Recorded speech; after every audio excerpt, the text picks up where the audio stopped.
Aleluya. Dios es bueno, ¿cuántos lo saben? No me pongan serio, que aunque la palabra es seria, siempre es buena. Siempre da el fruto, siempre es edificante para nuestras vidas.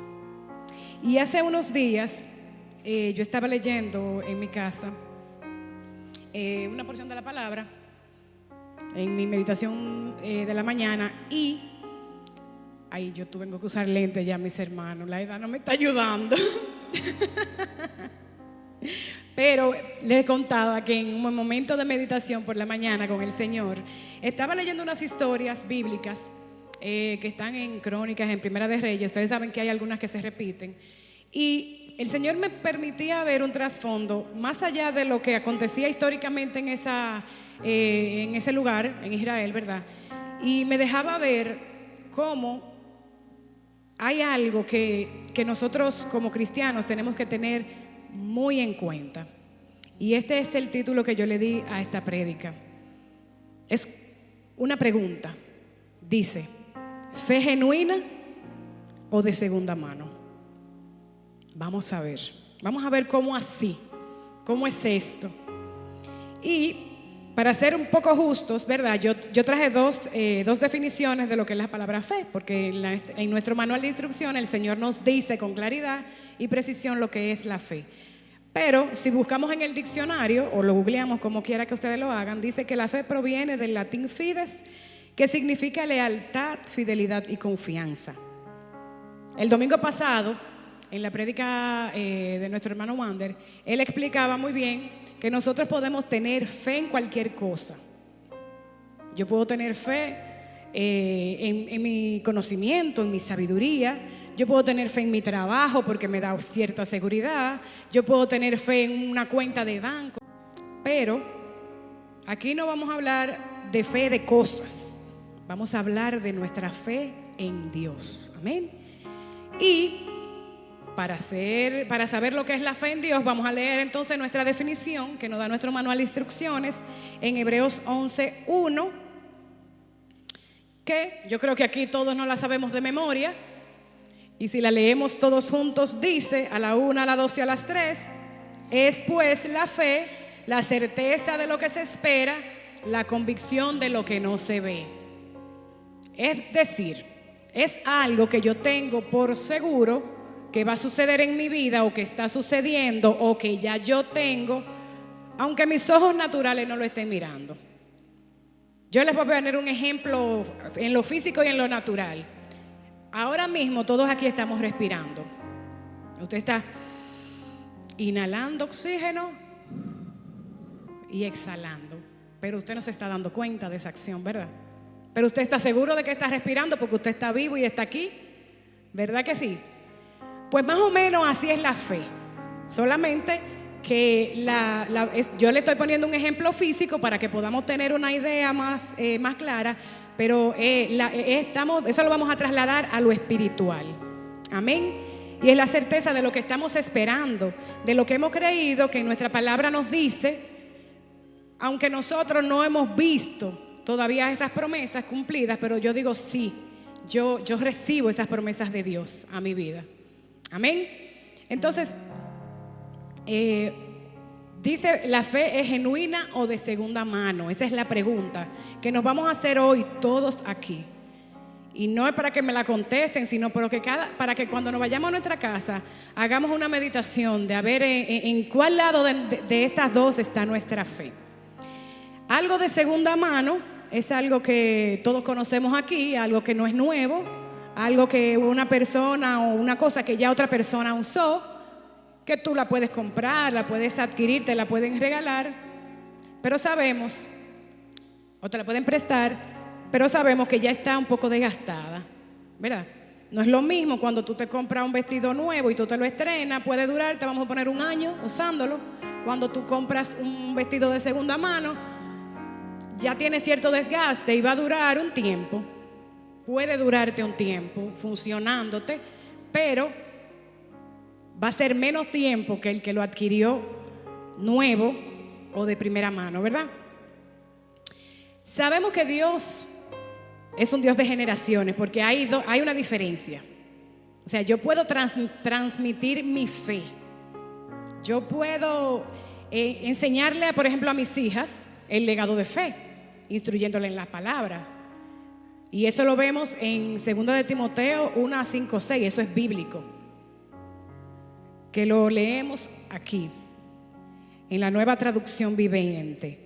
Dice, le decía Pablo a su amado Timoteo, dice: me acuerdo de tu fe sincera, pues tú tienes la misma fe de la que primero estuvieron llenas tu abuela Loida, tu madre Eunice, y sé que esa fe sigue firme en ti.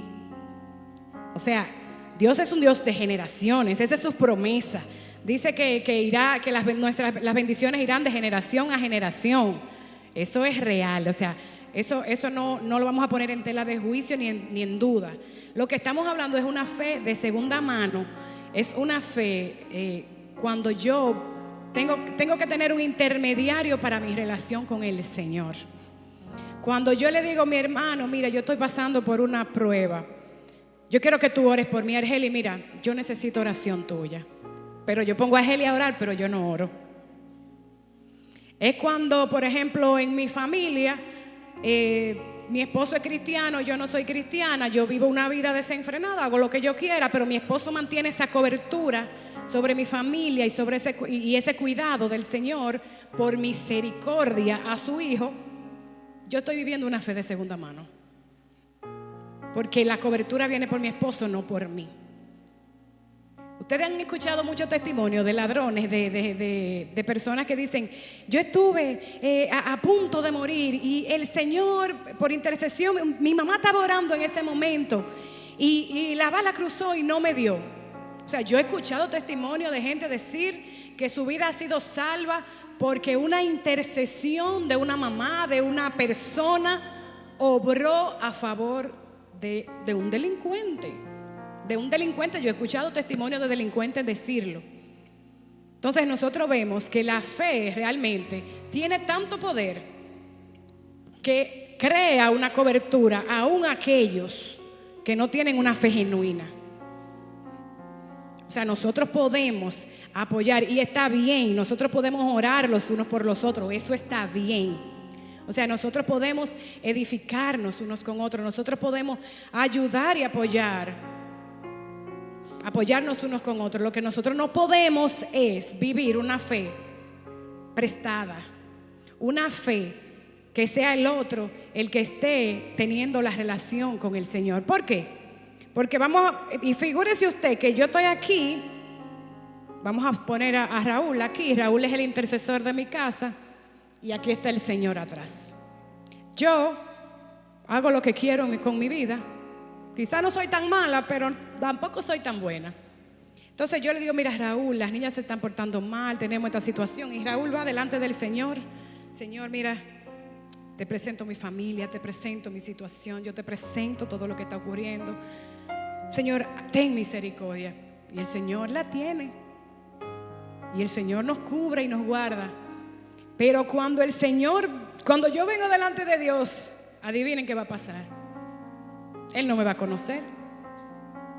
Él no me va a conocer, porque el que Él conoce es a mi esposo que intercede por mí y por mi familia. Y no es que esté mal interceder, que quede claro que eso es bueno, eso es excelente. Nosotros todos debemos interceder y orar los unos por los otros. Pero nuestra relación tiene que ser íntima, genuina con nuestro Señor. Y para que nosotros veamos que esto no es una locura, que esto no me lo inventé yo le decía que mientras yo leía historias en la Biblia, yo encontré, voy a traer 2 ejemplos para no cargar demasiado. Y era la historia primeramente de Samuel y Saúl. Todos aquí conocemos la historia. Yo creo, levanta la mano el que la conoce, del rey Saúl y Samuel, el sacerdote.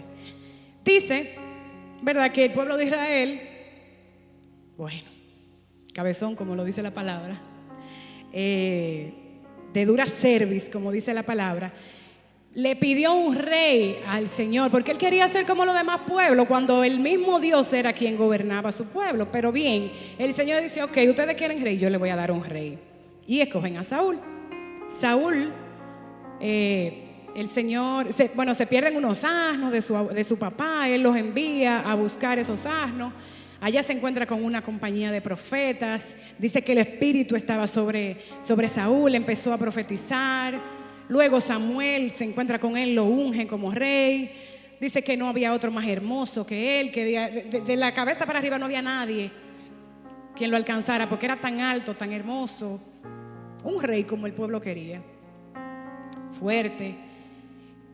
Pero ¿qué pasa? Vemos que todo el tiempo que Saúl, estaba siendo aconsejado y dirigido por Samuel, él tomó muy buenas decisiones. Vemos que él consultaba con Samuel, Samuel, mira, consúltale a Dios que si vamos a esta guerra o no vamos a esta guerra. Y yo sé que, por ejemplo, ustedes pueden decir, pero David también consultaba, pero David tenía intimidad con su Señor. Saúl no. Saúl le dejaba la responsabilidad a Samuel. Samuel, mira, ve, pregúntale al Señor si yo tengo que ir a esta guerra o no. Tanto así que en 2 ocasiones, voy a poner 2 ejemplos de 2 ocasiones en las que Saúl, el Señor lo manda a que sí, que vaya a una guerra, pero que él tenía que esperar ciertos días junto con su ejército en un lugar, esperar al sacerdote Samuel que llegara a quemar la ofrenda, el holocausto, antes de irse a la guerra. ¿Qué pasa? Que pasado unos cuantos días él se desespera porque dice la palabra que Samuel tardaba en llegar. Él se desesperó porque la gente ya estaba como desesperándose y le transmitió esa desesperación a él, y él se dejó llevar de la presión de la multitud, como muchas veces nos pasa a nosotros. La corriente de este mundo a veces es fuerte, pero el Señor le había dado a él una orden precisa: espera a que Samuel llegue. Después de los sacrificios se van a la guerra. Pero como él se desesperó y ya él se había enaltecido, ya había pasado un tiempo, ya él entendía que él era un rey poderoso, fuerte. Dice que él mismo empezó a levantar el altar, a hacer el sacrificio, a quemar la ofrenda. Cuando Samuel llegó, le dijo: pero qué locura tú has hecho. Qué locura tú has hecho. Has desobedecido al Señor. Dice: si tú hubieses obedecido hoy mismo, el Señor hubiera confirmado tu reinado para siempre. Y dice que fue desechado. Pero no bastó con eso. Aún así el Señor le dio la victoria, con sus situaciones al final, pero le dio la victoria. Luego lo envía a los amalecitas y le dice: mira, tú vas a ir a la guerra y vas a ganar, pero tú no me vas a dejar nada vivo ahí. Esa gente tú me la vas a exterminar. Ahí tú no vas a coger nada del botín, tú no vas a dejar a nadie, a niños, a nada vivo. Extermíname ese pueblo. Pero ¿qué pasa? Que cuando él se fue a la guerra, él vio que había muchas cosas buenas. Él se dejó llenar la vista del botín, tanto así que hasta el rey se lo llevó preso, se lo llevó vivo. Cuando Samuel escucha todo este ganado y todas estas cosas, va y le dice: ven acá, pero ¿qué es lo que oigo? ¿Qué es lo que oigo? Cuando va donde Saúl y le pregunta, le dice: no, pero yo maté a todo el mundo. Él mató a todo lo que no le convenía, pero todo lo que le convenía él lo dejó. Imagínense, cuando Dios le había dado precisas instrucciones, era la segunda vez que el Señor le daba precisas instrucciones a Saúl de cómo era que él iba a ganar. Bueno, lo cierto fue que en 1 Samuel 15, de 22 a 23, vamos a escuchar la declaración que el Señor hace a través de Samuel en contra de Saúl, para que ustedes vean lo serio que es esto de desobedecer a Dios. Y dice: y Samuel le dijo: ¿se complace Jehová tanto en los holocaustos y víctimas como en que obedezcas a la palabra de Jehová? Ciertamente el obedecer es mejor que los sacrificios, y prestar atención que la grosura de los carneros, porque como pecado de adivinación es la rebelión, y como ídolos e idolatría la obstinación. Por cuanto tú desechaste la palabra de Jehová, Él también te ha desechado para que no seas rey. Miren las consecuencias. Miren las consecuencias, porque es que cuando nosotros no recibimos una orden directa, nosotros a veces no entendemos la seriedad del asunto.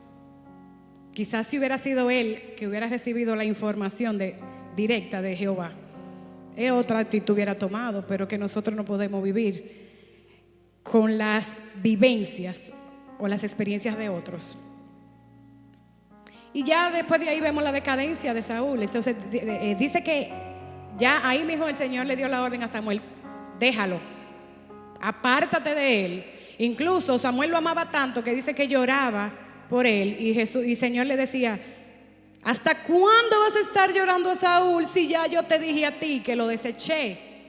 Ya no me es útil. Bueno, otro ejemplo que tenemos en la palabra de una fe de segunda mano es la del rey Joás y la del sacerdote Joiada. Dice que cuando murió el rey Ocosías, la reina Talía, la madre de Ocosías, dice que exterminó a toda la descendencia del rey que había muerto para ella usurpar el trono. En medio de la tribulación y todo, una tía se lleva un bebecito de 1 año, Joás, y lo esconde en el templo de Jehová.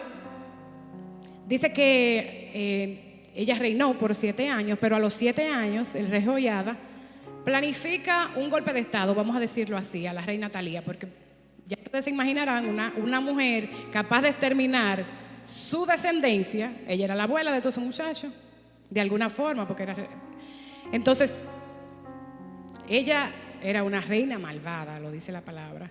Dice que Joás, a los 7 años, el rey Joiada hace este golpe de estado y exterminan a la reina Talía, ¿verdad? Arman su plan, la matan y vuelve a reinar entonces el rey Joás, porque dice que el Señor le había prometido a David que en su trono eternamente se sentaría uno de su descendencia, y el Señor no miente. Bueno, ustedes saben que un niño de 7 años verdaderamente no va a gobernar una nación, pero a través del sacerdote Joiada, él fue instruido hasta que, ya teniendo edad, fue verdaderamente el que gobernó el pueblo de Judá. Entonces, dice que cuando él estuvo bajo el consejo, lo dice estrictamente la palabra a sí mismo, mientras él estuvo bajo el consejo de Joiada, hizo lo bueno delante de los ojos de Jehová. ¿Qué pasa? Él duró 40 años reinando. El rey Joiada, el sacerdote Joiada, murió a los 130. Fueron muchos años junto a él. Pero ustedes saben lo que pasó, que cuando el sacerdote Joiada murió, él se volvió a la idolatría. Él se apartó de los caminos del Señor. Tanto así que cuando Zacarías, el hijo del sacerdote Joiada, fue a declararle su pecado y le dijo: tú lo estás haciendo mal así. Y fue como un profeta de Dios a hablarle, a reprenderlo. Él lo mandó a matar.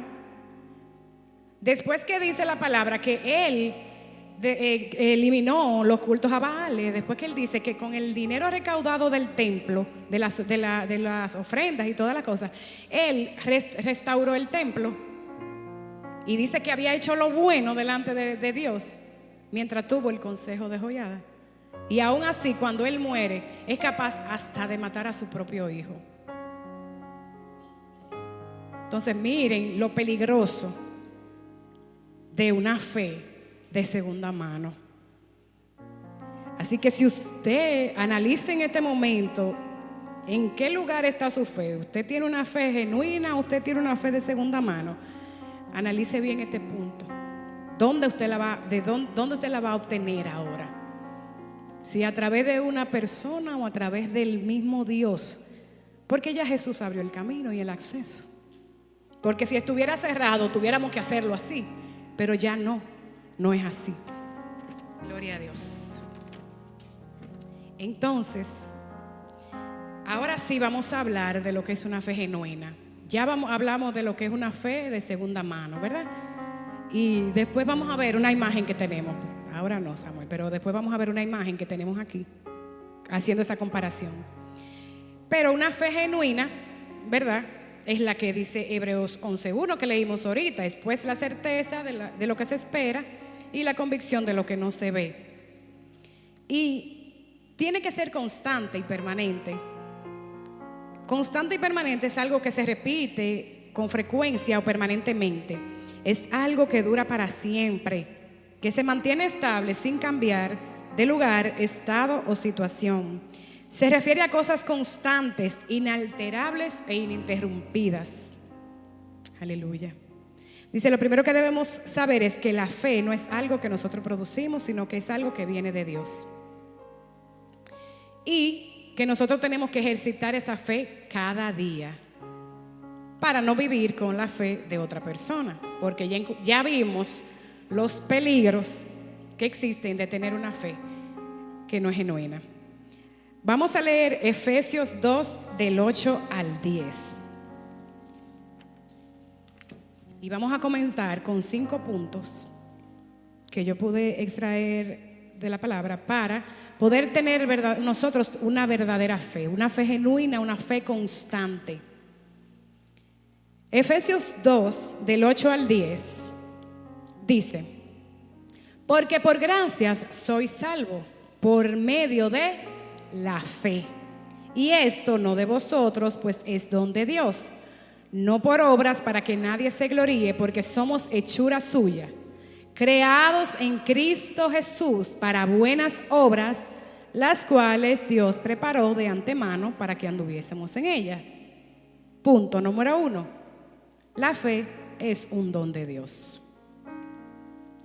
Comienza el versículo 8 diciendo, porque por gracia soy salvo.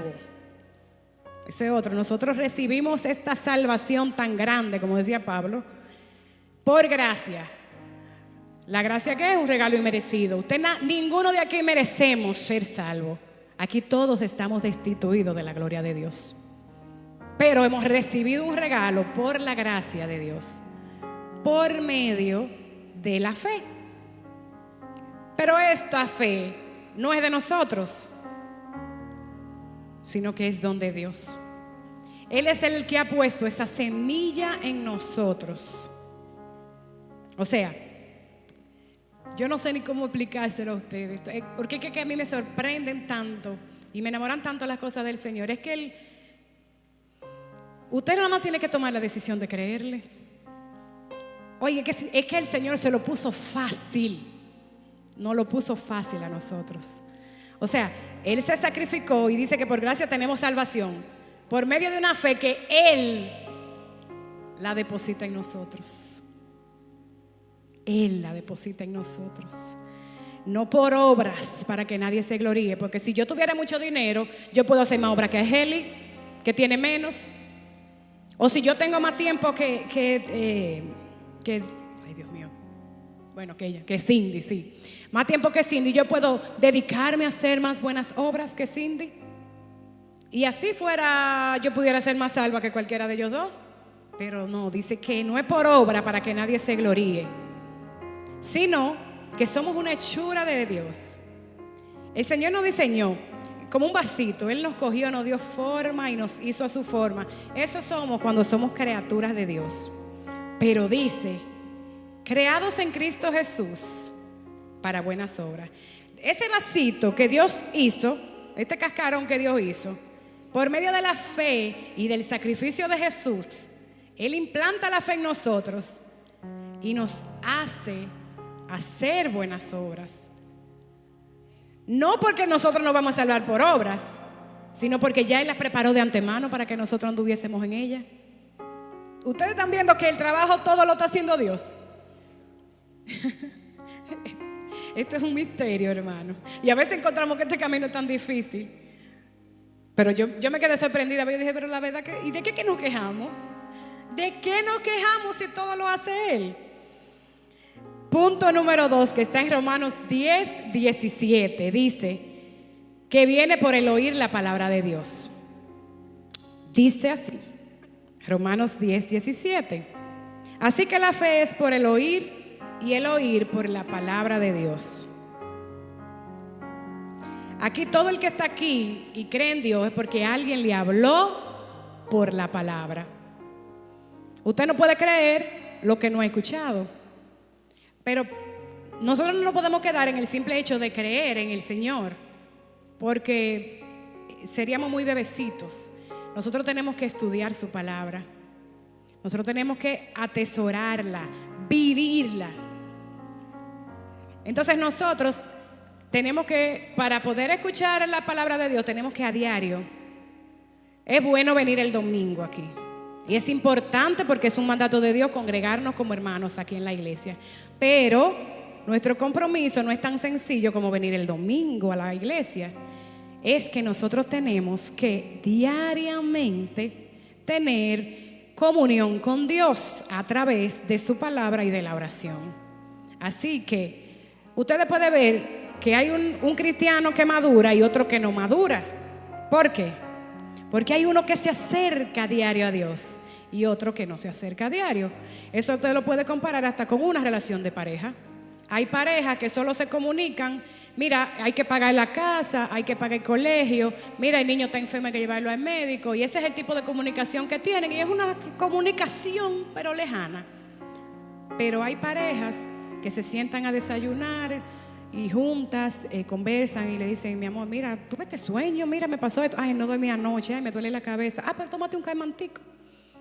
Llegan a mediodía a su casa, vuelven y se sientan y comienzan a meditar y a platicar las cosas que han sucedido en el día, y se enteran de lo que le pasa al uno y de lo que le pasa al otro, y se ayudan.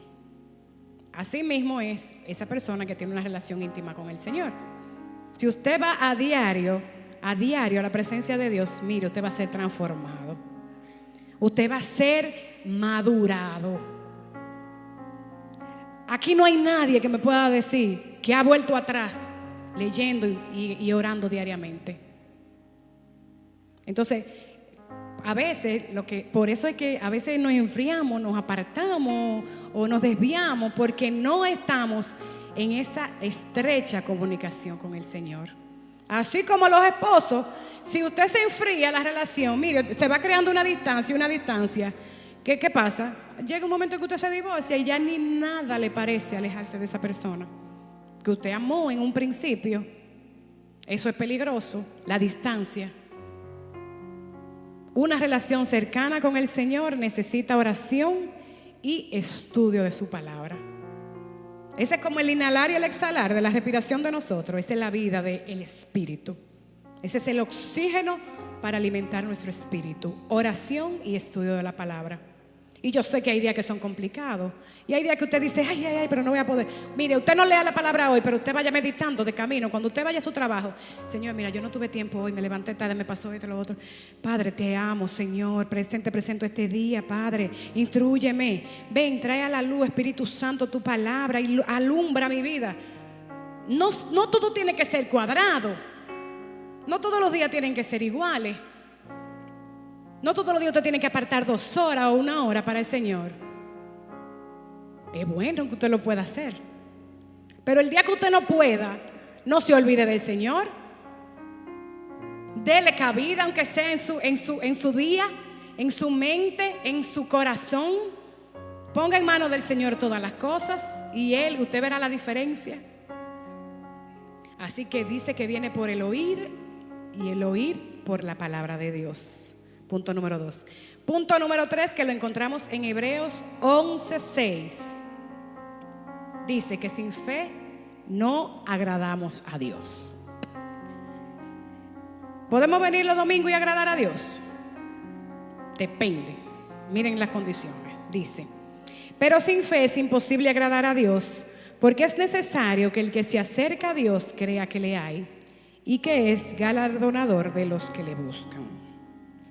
¿Por qué es imposible agradar a Dios sin fe? Porque es necesario que a través de la fe creamos que Él existe. Si usted me dice que hay una mata de plátano ahora mismo, yo no se lo voy a creer porque yo no la estoy mirando, ¿verdad? Pero si yo le digo que Dios está conmigo aquí al lado mío, ¿usted me va a creer? ¿Por qué? Por medio de la fe. Por la fe podemos creer en lo que no estamos viendo, como hablábamos ahorita. Es por fe que nosotros leemos su palabra y creemos en ella. Es por fe que nosotros apropiamos y decimos: todo lo puedo en Cristo que me fortalece. Por fe nosotros instruimos a nuestros hijos en el camino del Señor, para que cuando sean viejos no se aparten de ellos. Por fe nosotros honramos a nuestro padre y a nuestra madre, aunque no sean buenos, aunque no se lo merezcan. Gloria a Dios. Entonces, para nosotros agradar a Dios, nosotros lo primero que tenemos que saber es que Él existe y que Él es real, aunque nuestros ojos naturales no puedan verlo, porque el Espíritu es el que percibe las cosas del Espíritu. Amén. Y también que Él es el galardonador de los que le buscan, de que nosotros heredamos sus promesas porque creemos que Él es real. Amén. Gloria a Dios. Sin fe no podemos agradar a Dios. Cuarto punto, vamos a leer Hebreos 12:1, pero la vamos a leer en la Nueva Traducción Viviente. El domingo pasado utilizamos este pasaje y hoy lo vamos a volver a repetir. Y vamos a tratar más brevemente como lo trató la persona que predicó el domingo pasado, pero vamos a utilizarlo nuevamente. Y dice que debemos correr con perseverancia. Y dice la nueva versión, lo que no tiene la Nueva Traducción Viviente, lo pueden leer aquí, que dice, el versículo 1, dice: por lo tanto, ya que estamos rodeados de una enorme multitud de testigos de la vida de fe, quitémonos todo peso que nos impide correr, especialmente el pecado que tan fácilmente nos hace tropezar, y corramos con perseverancia la carrera que Dios ha puesto por delante. Bueno, aquí el Señor hace como un paralelo de nuestra vida de fe con una carrera de un atleta. Y dice que ya que estamos rodeados de esta gran, enorme número de testigos de nuestra vida de fe, después que nosotros decidimos creer, ¿cuántos de ustedes han sentido que los ojos están puestos sobre ustedes? A ver qué tú vas a hacer, a ver si tú vas a caer, a ver si tú vas a perseverar. No, ese le doy yo un mes. Le ponen fecha, así mismo, como dice la hermana, le ponen fecha a nuestra fe. Pero ya que tenemos esta gran nube de testigos a nosotros, como dice la otra versión que leíamos el domingo pasado, dice que nos quitemos todo peso que nos impide correr. Los atletas, ustedes han visto cómo corren. Ellos no corren desnudos porque es indecente, pero ellos corren con un pantalón súper cortito, ligero, y así mismo su franela. Sus tenis son livianos, incluso son especiales para que puedan como hacerle cierto impulso, porque para que la resistencia que hace ir en el viento contrario no los detenga. Entonces dice que nos despojemos de todo peso de todo peso que nos impide correr, especialmente el pecado. Hay cosas que no son pecado en nuestra vida, pero que tampoco nos convienen. Pero que cuando nosotros conocemos al Señor y empezamos a caminar con Él, tenemos que dejar, miren, el chisme, tenemos que dejar las murmuraciones, tenemos que dejar la fornicación, tenemos que dejar el robo, las adicciones, tenemos que dejar hasta nuestros malos hábitos de ser tan indisciplinados, que no es pecado, ser indisciplinado no es pecado, pero no te lleva para ningún lado. Es como que el Señor pone en nosotros esa disciplina para que nosotros podamos ganar esta carrera. Es una carrera, hermano. Esto es igualito, por eso Él hace esa similitud. Es una carrera que nosotros estamos corriendo. Y lo que primero tenemos que quitarnos, aparte de las malas costumbres, es el pecado. Es lo primero, porque nos hace tropezar y sabemos que esta carrera no es de la que la comienza. ¿O cuánto han visto mucha gente comenzar esta carrera y desviarse y apartarse? Esto es para el que la termina. Aleluya. Seguimos leyendo en Hebreos 12, la misma versión, pero ahora del 2 al 4. Y el Señor mismo en su palabra nos dice cómo podemos correr con perseverancia esta carrera. Dice: puestos los ojos en Jesús, es el quinto punto. Dice: esto hacemos al fijar la mirada en Jesús, el campeón que inicia y perfecciona nuestra fe. Debido al gozo que le esperaba, Jesús soportó la cruz sin importarle la vergüenza que ésta representaba. Ahora está sentado en el lugar de honor junto al trono de Dios. Piensen en toda la hostilidad que soportó por parte de pecadores. Así no se cansarán ni se darán por vencidos. Después de todo, ustedes no han dado su vida en la lucha contra el pecado. Miren, ¿por qué dice que debemos poner nuestra mirada en Jesús? Porque como decíamos ahorita, aquí dice, Él es el campeón que inicia y perfecciona nuestra fe. Él es el que pone la semilla y es el que a través de su palabra nos da el aumento de la fe cada día. Pero dice que debido al gozo que le esperaba, me contrista mi corazón.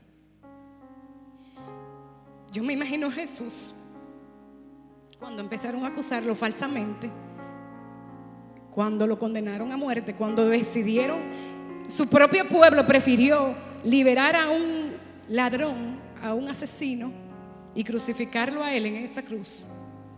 Imagínense qué vergüenza, una muerte tan vergonzosa. Pero dice que él iba camino ahí, cargando esa cruz. Y yo quiero que usted cierre sus ojos y se ponga, haga como una película en su mente.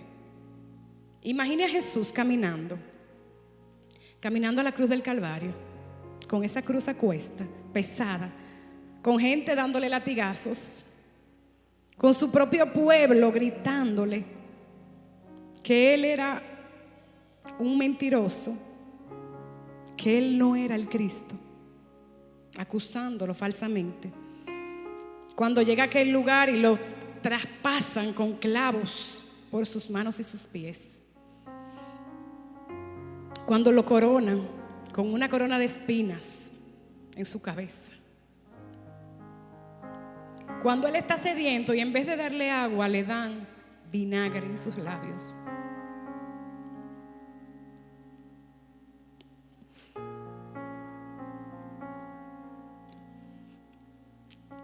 Cuando aquellos los traspasan con su lanza y dice que ya ni sangre salía de su costado, solo agua. Dice que Jesús no estaba poniendo la mirada en eso que estaba padeciendo, sino que él tenía el gozo puesto delante de él.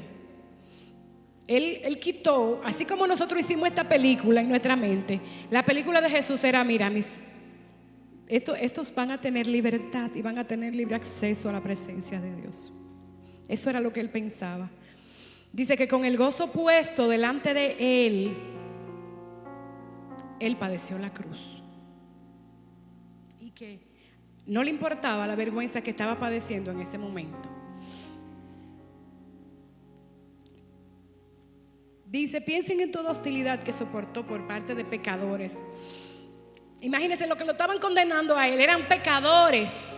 Porque si hubieran sido gente justa, tú dices, bueno, por lo menos eran justos. Pero lo que merecían estar padeciendo cada una de las cosas, gracias, que él estaba padeciendo en ese momento, antes y después de su muerte, éramos todos nosotros. Ese era el precio que a nosotros nos tocaba pagar. Y dice que con el gozo puesto delante de él padeció toda humillación y soportó por parte de pecadores. ¿Y por qué yo lo puse a hacer esta película en su mente? ¿Y por qué se me salen hasta las lágrimas? Me contrista mi corazón. Dice su palabra: así no se cansarán ni se darán por vencidos. Si cada día usted se pone a pensar en ese sacrificio maravilloso que Jesús hizo por usted, usted no se va a cansar de hablarle a un hermano o de perdonarlo. Porque usted dice aquí, mire, todavía a usted no le han pedido su vida para el perdón de los pecados. Usted no ha tenido que entregar nada. Habrán países donde hay persecución y hasta matan, tienen que entregar su muerte por su fe en Cristo. Pero nosotros no, hermano. Nosotros tenemos una fe cómoda. Nosotros venimos a un templo, mire, que ni siquiera calor pasamos. Nosotros tenemos un templo, mire, bonito. Hermanos que nos amamos los unos a los otros. A nosotros no han pedido nada demasiado grande. Intimidad, relación con Él. Y Él va a poner en nosotros lo que haga falta. Gloria a Dios. Dice Filipenses 2, del 12 al 13. Estamos casi terminando. Dice: por tanto, amados míos, como siempre habéis obedecido, no como en mi presencia solamente, sino mucho más ahora en mi ausencia, ocupaos en vuestra salvación con temor y temblor, porque Dios es el que en vosotros produce el querer como el hacer por su buena voluntad. Este es un consejo que Pablo le está dando a la iglesia de Filipenses, de los Filipos, y le dice: ocúpense, no preocúpense, ocúpense por mantener esta salvación con temor y temblor, porque ya es gratis, tú la tienes de regalo, pero aunque es gratis, debemos ocuparnos de ella. A mí me regalan un carro gratis, 0 millas, sin un centavo, pero el carro no va a correr porque yo le diga corre. El carro yo tengo que echarle gasolina, el carro yo tengo que lavarlo, el carro yo tengo que mantenerlo, si se le daña una pieza tengo que ocuparme de cambiársela. Entonces, así mismo es que Pablo le está diciendo a ellos: ocúpense con temor y temblor por esta salvación que ustedes han recibido gratuitamente. Pero dice: porque Dios es el que pone en vosotros el querer como el hacer por su buena voluntad. Seguimos hablando de lo mismo. Él es el que hace todas las cosas. Usted y yo solo tenemos que acercarnos a Él, y Él es el que pone en nosotros todo lo demás. Él fue el cordero que se proveyó. Porque tú se imaginas que nosotros todavía, por cada pecado que cometemos, tuviéramos que estar yendo al altar a quemar ovejita, paloma. Yo creo que nos quedara un pobre pajarito en esta tierra, o una oveja, o una vaquita. No hubiera uno, porque imagínese usted. Pero Él proveyó el cordero inmolado de una vez y para siempre. Gloria a Jesús. Y gloria a Dios.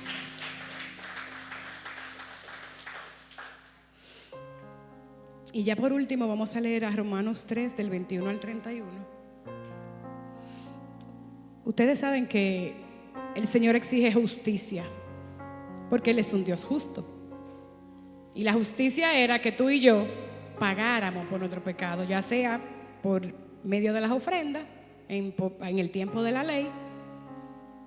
Pero como Él vio que esto no era suficiente, porque de continuo el mal era de nosotros continuo, Él dijo: no, yo tengo que hacer un plan para mis hijos. Yo voy a hacer un plan y voy a proveer la justicia. Dice Romanos 3 del 21 al 31: la justicia es por medio de la fe. Dice: pero ahora, aparte de la ley, se ha manifestado la justicia de Dios, testificada por la ley y por los profetas. O sea, cuando dice que se ha manifestado la justicia de Dios, fue cuando que Jesús vino en forma de hombre, la que testificaban la ley y los profetas en aquellos tiempos. Dice: la justicia de Dios por medio de la fe en Jesucristo para todos los que creen en Él. Eso es el único requisito que nosotros tenemos que tener. Dice que todo el que cree es constituido hijo de Dios. Wow. Porque no hay diferencia, por cuantos todos pecaron y están destituidos de la gloria de Dios. Todos, aquí nadie puede pagar el precio, aquí nadie tiene con qué pagar. Dice: siendo justificados gratuitamente por su gracia, mediante la redención que es en Cristo Jesús, a quien Dios puso por propiciación por medio de la fe en su sangre, para manifestar su justicia a causa de haber pasado por alto en su paciencia los pecados pasados. sea, Él dijo, no, es que ellos no lo van a poder hacer, y tuvo misericordia de nosotros. Y dice que Él, por medio de la redención en Cristo Jesús, quien fue la sangre de Él propició el perdón de nuestros pecados. Dice, para manifestar su justicia a causa de haber pasado por alto en su paciencia los pecados, con la mira de manifestar en este tiempo su justicia, a fin de que Él sea el justo y el que justifica. Él es el que condena, pero Él es el que paga la condena. Miren qué Dios tan hermoso nosotros tenemos, al que es de la fe en Jesús. O sea que nosotros simplemente tenemos que tener la fe, pero la genuina, ¿Dónde pues está la jactancia? ¿Queda excluida? ¿Por cuál ley? ¿Por la de las obras? No, sino por la ley de la fe. Ya no estamos en la ley de los chivos y los becerros que había que matar, no. Ahora es por la justicia de la fe. Dice, concluimos pues que el hombre es justificado por fe sin obras, sin las obras de la ley. ¿Es Dios solamente de los judíos? ¿No es también Dios de los gentiles? Ciertamente también de los gentiles, porque Dios es uno y Él justificará por la fe a los de la circuncisión y por medio de la fe los de la incircuncisión. Entramos todos ahí. Es suficiente, fue suficiente ese sacrificio. Y dice, luego por la fe invalidamos la ley. En ninguna manera, sino que confirmamos la ley. ¿Eso significa que tenemos que entonces hacer los sacrificios que se hacían en la antigüedad? No. Dice que ya el cordero inmolado pagó el precio una vez y para siempre. La ley está confirmada en nuestro corazón a través de su fe.